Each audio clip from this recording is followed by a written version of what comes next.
Welcome back. Sundiata Acoli was a member of the Black Panther Party. He's now an 84-year-old political prisoner who has been behind bars, caged, for almost 50 years. But the fight to release him is not over. On May 2nd, 1973, Acoli was stopped on the New Jersey Turnpike along with Black Liberation Army members Assata and Zaid Shakur. After an altercation, State Trooper Warner Forster and Zaid Shakur were both killed. Sundiata Acoli and Assata Shakur were then sentenced to life in prison with first-degree murder charges. Acoli has been eligible for parole since 1993, but for the last 30 years, all of his parole requests have been denied for reasons such as lack of remorse or insufficient counseling, in spite of the fact that he has a perfect disciplinary record. Joining me now to discuss this and what can be done is Soffiyah Elijah. She's an attorney and advocate for the release of Sundiata Acoli, and Reverend Lukata Mjumbe, pastor at the Witherspoon Street Presbyterian Church. Thank you both for joining me. Soffiyah, I'm going to start with you. The most urgent question for me, first of all, is how is Sundiata Acoli doing? What's his current status, health-wise? Sundiata is a COVID survivor. Last year, he was hospitalized for COVID-19. He lost 30 pounds during that bout, and he suffers with post-COVID symptoms. He also is being treated for early stages of dementia, emphysema, glaucoma, and at 84, he's slowing down. There's no other way to describe it. He's slowing down. And everybody knows that medical care inside prisons is less than adequate, and so he's also bearing the consequences of that. Lukata, since 1992, he has been eligible for parole. We're talking about literally 30 years of parole denials. How does this happen? Why is this happening? Well, when we understand what's happening here in New Jersey, and we understand what happens with those who are identified as political prisoners throughout this country, this is not about justice. This is not about fairness. This is not about even following the processes that are set in place for everyone else. This is anger. This is political vengeance. And this is now abuse of a senior citizen. So we continue to fight. We continue to make appeals. We continue to reach out to the governor of New Jersey, Phil Murphy. We have a petition with almost 10,000 signatures now, calling on the governor and all of those who are able to make a change to bring Sundiata home. 27 years without a disciplinary infraction, someone who is teaching classes on how to be a good prisoner. He's met every single solitary condition for parole in the state of New Jersey. However, he has not met the standard that satisfies those who are more interested in political repression and vengeance than in justice and in fairness and healing and moving forward. Soffiyah, that's an important point. I mean, they literally have him teaching a course for young people and for other incarcerated people on how to not go back to prison. He's teaching an anti-recidivism course. That means they're saying that he is a model enough prisoner and a model enough person that he can help other people not do anything wrong in prison and to stop them from doing something wrong when they get out. How can they justify putting him in charge of that at the same time that they're saying he doesn't have the qualifications to leave prison on parole? So I'm glad you asked that question, Mark, but what we have to understand is they're not worried about justifying it. Sundiata was sentenced to life with the possibility of parole, if released on parole, and he's met all of those conditions. However, the parole board has decided they're going to convert his sentence into a death sentence. Just recently, he was denied parole again and given a 5-year hit. At 84 years old, that only sends one message. They are hoping that he dies in prison. And it's up to us to do everything within our power to make sure that doesn't happen and that we bring him home as soon as possible to the family that's waiting to take care of him. What can we do? We don't have the death penalty in the state of New Jersey. It's death penalty on layaway.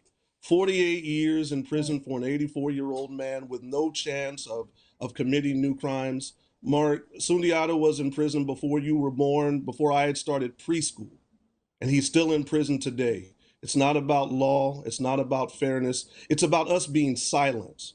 And if we continue to remain silent, if we continue to allow him to remain in prison, he will die in prison.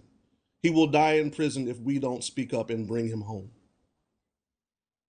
Let's take a step back just for a second, because I'm looking at the state of New Jersey, and they're only, from my research, they're only giving 1 out of 10 applicants parole. So it seems to me that if you're in New Jersey, parole is just a technicality. You really are getting a life sentence. Is this specific to New Jersey, or is this a bigger national problem that we need to be thinking about? Well, parole reform Sophia, is an issue that, I'm sorry, Mark. I was going to say parole reform is an issue that's been taken up in many states. For us right now, our focus is on trying to get this one senior citizen out of prison as quickly as possible. While at the same time, certainly we're concerned about the plight of people aging in prison in New Jersey and across our nation.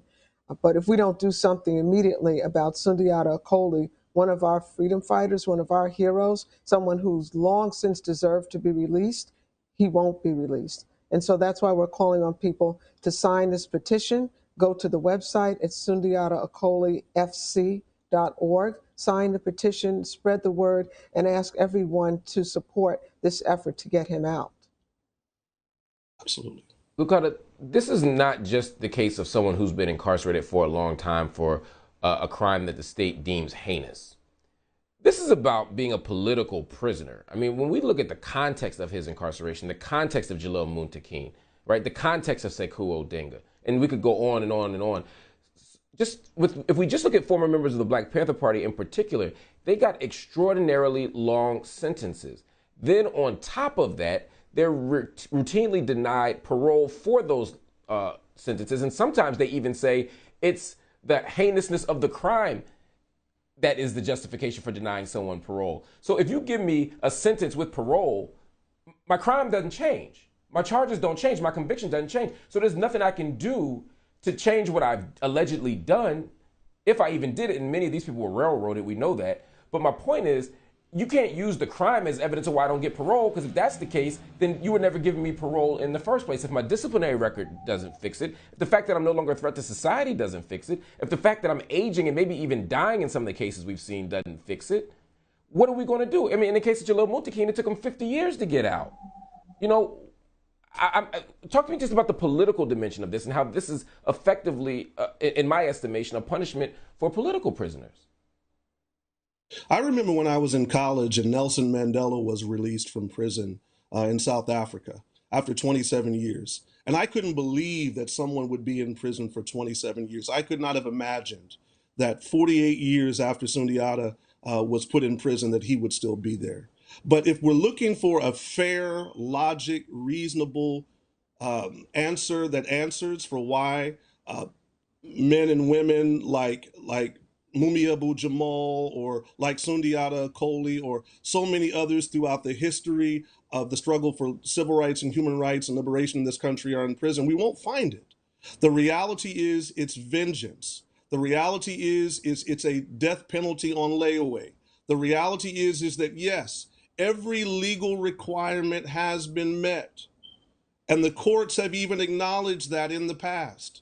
Yet we continue to have to fight a political fight. And what we're trying to do is to help people to understand is that this political fight is now something that even those who do not have left of center political politics, they can understand. I have elderly people in my church that are asking me, wait a minute, an 84-year-old grandfather is still in prison after 48 years, 27 years of without any infractions. He's teaching a class. What is wrong here? Well, we do have an answer, and the answer is that we have vengeance. We have politics that are in place of justice, and it is so important, as Sophia mentioned, that we come together, that we speak to Governor Phil Murphy. The governor is up for the primary in New Jersey this month, in the month of June, and he's asking for people to give support, and we have to state very clearly that it is unacceptable. It is morally, politically, legally unacceptable for our senior citizens to be dying in prison because they stood up and spoke out for freedom and for justice. I don't argue anymore about what happened in 1973. Because for whatever it is that happened, Sundiata Acoli has served every single day, month, year in full. And now it is time for us to bring Sundiata home. So thank you, Mark, for giving us the opportunity to share this and to communicate to your listeners the importance that we speak up. Because Sundiata said to me a long time ago, he said, the state doesn't decide when political prisoners come home. The people do. And we have to make that decision that it's time to bring Sundiata home. That organized people defeat organized power every single time. We're going to free every single political prisoner. And as long as there's a show here, there'll be a space to talk about it. Thank you both for joining me, and send my love Thank you, brother. and solidarity with Mark. Sundiata for me, please.